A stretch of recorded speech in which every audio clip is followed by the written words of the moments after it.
Words cannot describe my major disappointment in this. The horror universe of Lovecraft is one of my favorite horror genres out there. It's in a way the opposite of religion, and not in a bad way. I mean, the way you think about Christianity is that mankind, and especially you as a person, have a purpose in the universe. There is a destiny for you. In the universe of Lovecraft, that's not the case. It's usually about a detective investigating some mystery or some crime, and he usually discovers the supernatural. He discovers that the paranormal exists. And the more he looks into it, the more he realizes that humanity doesn't really have any destiny. They're inconsequential. There are creatures and beings of such unfathomable power that mankind is just a little anthill next to a highway.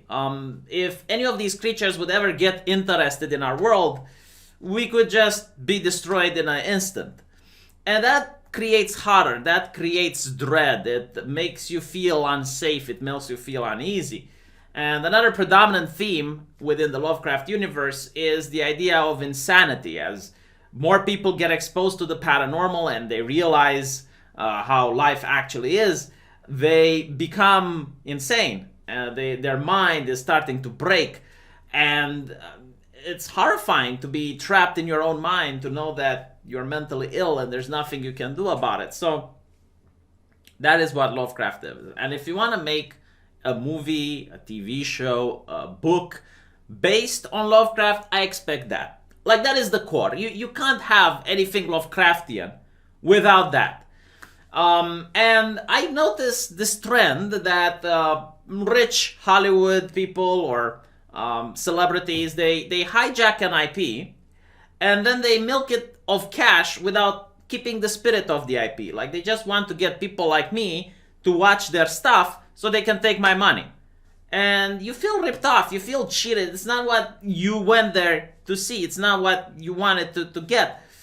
And it has happened time and time again. To this point, like, I'm literally grossed out whenever I see it. So I'm going to do the review of Lovecraft County, which, by the way, doesn't really happen in the Lovecraftian universe. It's more about a guy who likes reading Lovecraft, but they also like want to add some monsters in there, and like that was at least the first episode, the first impression. I don't know, like maybe later on it gets different, but I really didn't like what I saw. And I'm going to show you a couple of still images that I have screenshotted from the thing, because I can't actually show you clips. I can't show you anything because of copyright. I know it's not the best way to review something like this. It's a lot better when Mahler, like shows you the actual things, or Critical Drinker. But, limited production here. I don't know how they do it, but whatever.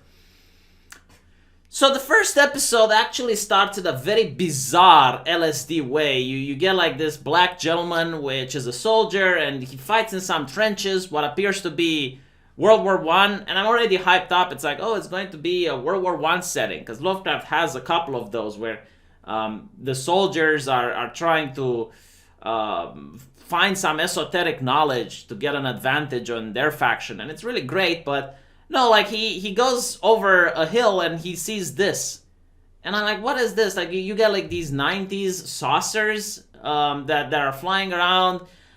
You get like this metallic thing that's walking and it's like burning people, and then there's a dragon and there's armies that are battling, and it's like, what amount of LSD do you need to consume in order to make this?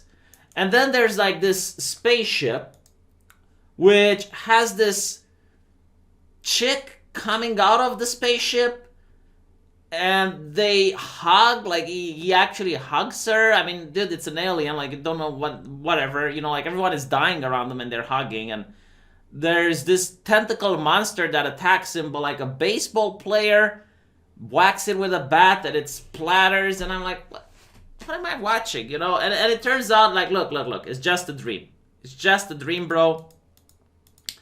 Apparently, the soldier, he really enjoys It's just a dream, bro.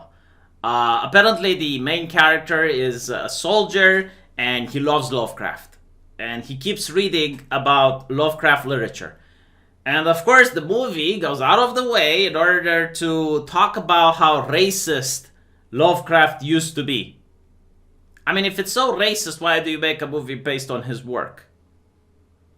But no, like, they make absolutely sure that you understand, yes, Lovecraft was a racist. Like, congratulations. Okay, alright, now we can probably move on. And we have the main character next to some black woman. Like, I didn't even remember their names. I mean, they're so forgettable as characters. There's nothing standing out. And they're driving a bus. We find out that this is after the Jim Crow era. So, you know, segregation is over, but people are still racist. It's like, okay, you know, like, fine. And the bus suddenly stops and tells everyone to get out. They're going to have to get a truck all the way to the city. But this white guy, which is driving the truck, doesn't want black people in. And you're going to notice this as a trend. Like, literally almost every single, like 99.9% of all the white people in this TV show are comic book racist. Like, we're not talking, you know, a little bit of salty or, you know, waiting for an excuse. No. Like, they are chaotic evil. Like, just pure evil. Like, pure spy. Every single one. Like, I'm not saying that in America this didn't happen, but like, what I want to say is that this is exactly how people were in America back in the day. You wouldn't have black people today. Like, you're going to see what I mean. Like, just how, you know, comic book villain level we're going to talk about. So, yeah, like, the two black people realize they can't get into the car, so they walk all the way next to the city. It's like, okay, fine. And they have to walk all the way to town. And I'm like, okay, you know, like, they're introducing the main characters. And, you know, like, at this point, the racism doesn't bother me. Because, like, yeah, I understand, like, back then in America, there was discrimination. And it's fine to portray it so people can realize just how bad it was. Like, up till this point, it's okay. It's okay. It's fine. Right? And then we're introduced to the family of the main character. And it is so cringe. Like, it is so cringe that my back was bending like a pretzel, and I'm pretty sure I'm getting scoliosis after this. The girl apparently likes to draw comics, and she likes this character, Panther Man. I mean, like, oh my... Why you do this? Why you do this? Like, this is just blatant pandering at this point, you know? It's like, hey, are you a black person watching this? Do you not empathize with the little girl? Like, look, she likes Black Panther. I mean, you're a black person, you probably like Black Panther too. And it's not Black Panther, it's Panther Man. It's Panther Man. It's like, okay, fine. And then you're hit with just obscene levels of degeneracy. For no reason whatsoever. Like, the level of degeneracy here is astonishing. But I guess, you know, it's 2020, so you can't have a TV show without showing something disgusting, right? The parents go into the bedroom and they have sex, which is fine, you know, like, okay, I dig it, but then the woman starts moaning, and the little girl from outside the door gets to hear her irresponsible parents doing the freaky, and she goes like, ew. I mean, like, why do you decide to put this in the movie? What is the purpose of doing this? Like, how am I the viewer supposed, like, is it a cool thing? Like, who do I need to care about in this? And then there's, like, another scene, which is also just as gross. The guy walks into an alley, and, you know, he's looking for his father, so he tries to get information. And there's this dude that has another dude sucking him off. And as they get to see that, this guy just, you know, gets up, walks away, you know, runs away, and this guy just pulls his pants as if nothing happens, and just, they start to have a conversation. So you're telling me that you're trying to represent history in America, right? Like, this is something historical, and you show racismus, and like, no homophobismus whatsoever. Like, this is normal. Like, you're showing what, the period after the Jim Crow era, were people really that tolerant back in the day? Were people, like, doing this in alleyways, and as you catch them in the act, they're like, oh yeah, no, that's fine. And like, again, it's just like bizarre, you know, like, adding these things in for no reason whatsoever, just distracting me from the plot. And but, you know, like, it's progressive, I guess, you know, you needed a check mark, you know, this is the corporation, required a box there to show that they care about the LGBT people and have a little bit of representation, whether or not that has to do with the plot, whether or not that is... I mean, it's HBO, right? You need to show something. They don't show titties anymore, so they show this. Again, like, my point was, okay, you can show it if you want, but, like, really, no conversation about it? You're going to act like it didn't happen? I mean, even if you have, like, two straight people doing it in a back alley, you'd still go, like, come on, man, you know, like, what are you doing? Like, that's disgusting. Like, why do you do it in public? Just get a room. But anyway, you know, like, that's just a minor peeve. And then there's this bizarre scene where they listen to a radio which talks about how there is a problem between the American dream and black people, because like black people can't have the American dream, I guess, because they have like a different culture, like they have like this really weird ethnocentric blood and soil argument, while outside there are a couple of white people mocking the main character and being racist and antagonistic towards them, while some girls are laughing. You know, like, I guess it's okay to portray racism, but they're trying to drive the parallel that America today is pretty much the same. Like, nothing much has changed. Like, that is the vibe which you're getting. America bad. You know, it was always bad. It was never good. And if something was bad in the past, how can it be good today? You know, it needs to be destroyed. Year zero, started from scratch. Like, that is the vibe that you get from watching this. And then we go into the actual comic book racist territory. I mean, at this point, I just bursted out in laughter because it's not only so hyper exaggerated, but it's also bad writing on top of it. So they're trying to find out where this guy's father is. And I think it's like 3 people. You have the uncle, the main character, and I assume his wife. So there's 3 people, and they go into a diner, and you know, of course, like the white man, seeing that the blacks are coming in, he leaves immediately, and it's like, okay, why? And the guy doesn't want to serve them initially, you know, and then he serves them reluctantly. And they're like, oh no, it's all right to be here, we're going to sit here, and blah, blah, blah. And as they're sitting there, they're looking at the walls. And they're noticing that the walls are white, you know, and they're saying, okay, well, why did the White House became white? Like, why did the White House got painted white? And apparently, like, according to this, there was a fire that was started by the British, and people got burned alive inside the White House. And they somehow make that parallel, they somehow make that connection, that because this place is white, they burned people inside, and they look at the floorboard, like it just so happens that there's a loose floorboard under this guy's table, and he pulls it down and he sees the charcoal, and when he sees that, immediately they run away. And I'm trying to understand, in what world does this make any sense? Like, so any place that they go into, like any diner that has white walls, do they panic and run, or like? But anyway, it doesn't matter. Like, it's not supposed to make sense, I guess. I'm just supposed to watch it and realize that I'm such a bigot for having the wrong skin color, even though I never went to America. And they go to their car, and again, like the comic book evilness doesn't seem to stop. There's another car with armed men that are now chasing them and shooting at them, and it's like, okay, isn't that a little bit of an escalation? Like, I understand, okay, people are racist, that's fine, but like, you're telling me that every single black person that entered a diner after the Jim Crow era was hounded? Like, I mean, if that's the case, it's a shock that there are any black people in America. Like, this is just bizarre. I'm completely, you know, losing my immersion by watching this. And it's not only that, but like they're shooting at the car from this distance. The guy even has like a sniper rifle, and besides breaking the rear window, they don't do any damage.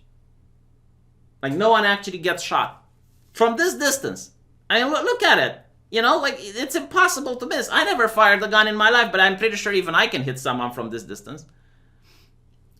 And that's something that, again, is just awful writing, just like bizarre, right? So this other car appears, and these guys from behind keep shooting. Like, I thought they're racists, right? Like, why would you keep shooting if there's another car? Like, don't you risk, injuring the white guy in this case? But no, like, they keep shooting. And what ends up happening is, like, this car all of a sudden pulls in front of this one. And again, I'm not showing you because copyright, but imagine this, right? So this is the car, and it pulls like this, and the car from behind, the car with the racist, just crashes into this car, flips in the air, and just lands on the ground with everyone inside dead, while this car is unharmed. And I'm like, do they understand how physics work? Like, I understand they don't understand human social interactions, but do they at least get how physics works? Like, if you're in a high-speed chase, so I assume they're traveling, like, 60, 70 miles per hour? And some car just pulls in front of the other? Like, no, they're both going to get totaled. Like, both of the cars. But no, it just so happens that from the car of the savior, I guess, the white Karen comes out. And she's unharmed. Everyone else is just there, but like, no, she's fine. And she just looks at the main characters, at the black family. She just looks at them. And they don't even go to thank her. They don't even go to, like, appreciate what she's done. No, like, they just get back in the car and drive.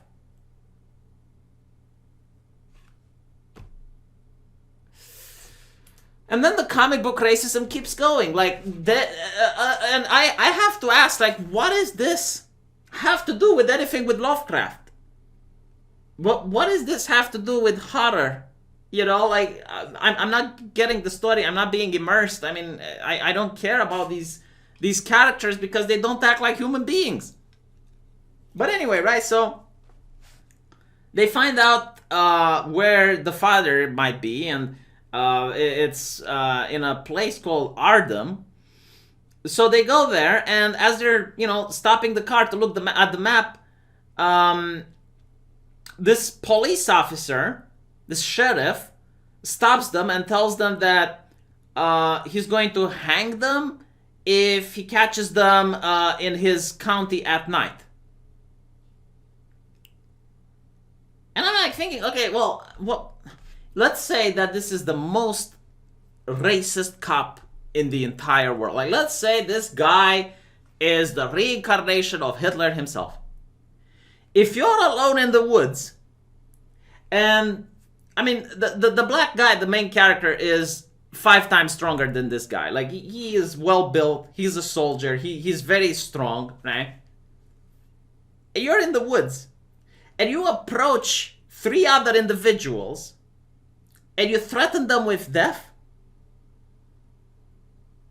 I mean, even if you're a sheriff, I don't know, man. Like, this guy must have absolutely no sense of self-preservation. I mean, I suppose that he is such a... He delves so deeply into racismus that his life is inconsequential.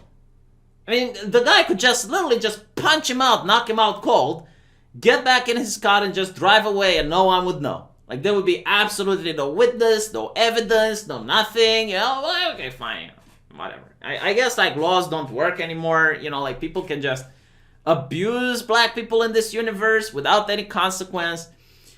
And he says, like, no, you need to leave my county before midnight, before the sun sets. And he tells them, it's like, there's only 20 minutes until the sun sets. So they're like, all right, well, we're going to go. Like, no, you can't go north. Because if you go north, you can make it if you're speeding. But if you're speeding, I'm going to have to stop you. And they're like, okay, well, we're going to go south. Well, you might just make it. And the guy goes like, well, I can't make a U-turn here. Can we make a U-turn? And it's like, only if you ask nicely. And he goes like, well, please. And the sheriff goes like, no, you need to say, can the smart N-word, I can't repeat it, on HBO it's possible, but on YouTube I would probably be getting a terms of service violation if I say it. If the smart N-word asks nicely, I will allow you just this once to make a U-turn. And it's like so cringe. It's like just so forced. But anyway, right, so they let him do a U-turn, and there's like this interesting, I guess, suspenseful moment, like will they make it out of the jurisdiction by the time the sun goes down? And then the sheriff starts chasing them and runs his car into them. Whatever, like they make it out of the jurisdiction. They make it to be behind a railroad, and they're waited there by more police officers, which have a roadblock. And I guess like this is outside of the sheriff's jurisdiction. I don't know, but they get everyone on the ground, and they have their weapons pointed at them. It looks like they're about to execute them, and finally the monsters arrive, and they attack all of the police officers. Every of the main character manages to survive, and they go into this cabin where there's 2 officers. And the sheriff, which at this point I have to say, like, he really looked like badass. Like, I mean, like, this was the only character that I started caring about. He had like this big chunk of his shoulder bitten off, and he was just, toughening it up, and, he looked very confident, and he was just giving orders to the other officers on how to do it. And I was like, okay, like this could have been such an interesting character. But anyway, right, like, could have been a nice redemption, Maybe he saves one of the black people that he wanted to execute first, because now he realizes, like, okay, well, it's humanity versus the monsters. And that didn't happen. But anyway, right? This is another level of bad writing. So the monsters were making a very pleasant noise, like, I don't know, like something like that, it was. And one of the black men says, "Oh, children of the night."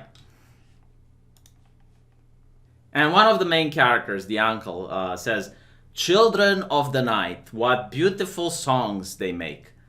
And the officer asks him what the hell you're talking about, and he says, "Oh, these creatures are vampires." They didn't look like vampires, by the way. They look like Shoggoths, many eyes and just hulking beasts on their fours and running really fast. But it's like, no, he concluded because they made beautiful sounds, they must be vampires. And the reason they didn't attack them during the day is because they were hidden, and now that it's night, now they're attacking. And he concludes that if you get some artificial light source, like a flashlight or the headlights of a car, then you can scare them off, and that's their ticket out of there.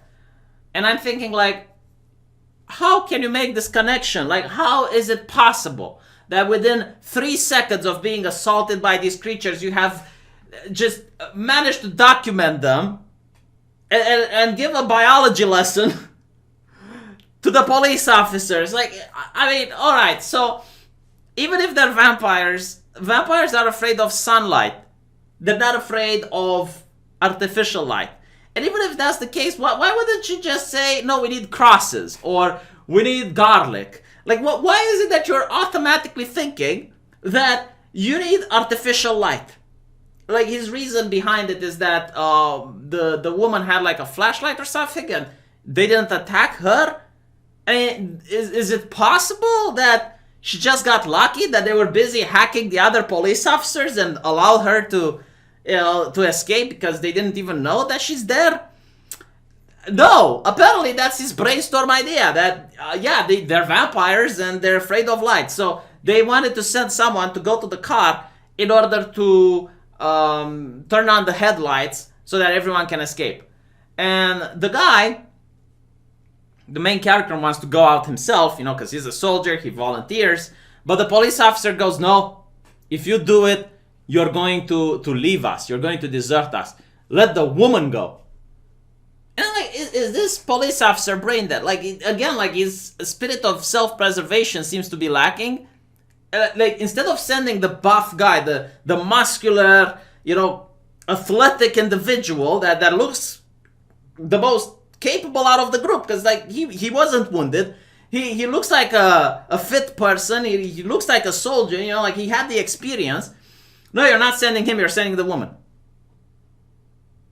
I mean, it's his wife. Like, don't you think he will return for his wife? But anyway, right, so the woman makes a run for it. And she goes into the... I think they didn't even give her the flashlight, because it's like, no, we need the flashlight here. The guy had like his shoulder bitten off, like he was bleeding to death. But whatever, right? So the woman goes to the car, and it turns out that as she turns on the headlights, the creature burrows into the ground like a zerg, but then attacks them anyway. And it's like, okay, so the headlights aren't working. Like, what? Whatever, And back in the cabin, the officer that was bitten starts transforming into one of these creatures, and they're concluding it's like, oh, what happens when you're bitten by a vampire? They transform into one.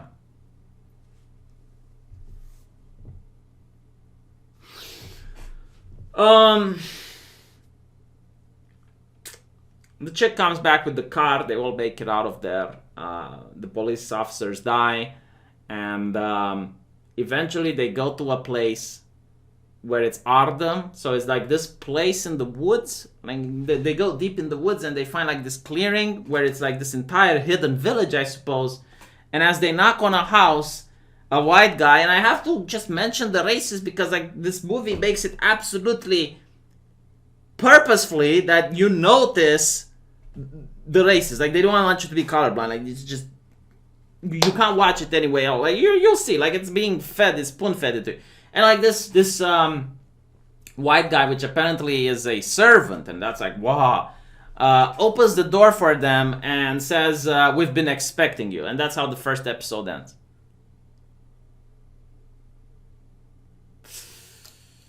I didn't like it. I didn't like it. Not one bit. It's not Lovecraft. If you want to make a movie about how racist people are, that's fine. Make it something else. But again, like I have never been oppressed. But I also never oppressed anyone. I don't surround myself with people that oppressed others. So I generally don't get anything out of it. Like I can't fap to this. I can't masturbate to this. This is not my thing. It's not something that I enjoy watching. I don't like watching things that make me depressed or make me sad. So why do you think I would be inclined? If that's your thing, if you like watching things that make you sad, go for it. But I wanted to watch a little bit of horror. And again, like I can't feel any horror if you're going to show me that the main characters have plot armor every single time, that they make these weird deductions that no one would be able to make. I mean, a good TV show, for example, like Game of Thrones, you could have foreseen the Red Wedding if you are paying attention. You could have foreseen who murdered Joffrey if you are paying attention. Like, all of those things were there if you are careful enough. But you as the audience here, like, there is no mystery that the audience can solve. There's no point in me engaging with this world if you're just going to tell me just these bizarre things, like these weird connections. He might as well just looked at the stars and said, oh, look, according to the alignment of Aries and Pisces, it means that these creatures might be vampires. You could have done that. It would have been the same thing. Yeah, so, maybe you like it. I would be interesting to hear from a person that likes this. But I'm judging it from the point of view that it's Lovecraft, right? Like, that's what it's supposed to be. It's supposed to be about Lovecraft. If this was a TV show about the Underground Railway, right? Like how slaves are escaping from American racism, okay, that's fine. That's something else. Feel free to make the white people as comical as you want, like these pure caricatures of comic book villains. Like you can do that. Like Django Unchained, for example, did it better. Like in Django Unchained, that was actually good. I like that movie. That's great. The way it was portrayed and everything. A lot of Tarantino films are good. But this is just, it's not just mean-spirited, but they want to push the idea that this is exactly how America is today. Like, there are a lot of things going on in the episode that wants to try to make the connection between America's past and today. And they're blatant. They're just out there. And I'm not an American, by the way. Like, I don't care. But, like, it's just disgusting is what it is. Like, if you did that about Romania, I wouldn't watch this movie even if you paid me. This film. But anyway, right, let me know what you think, and I'll see you guys in the comment section.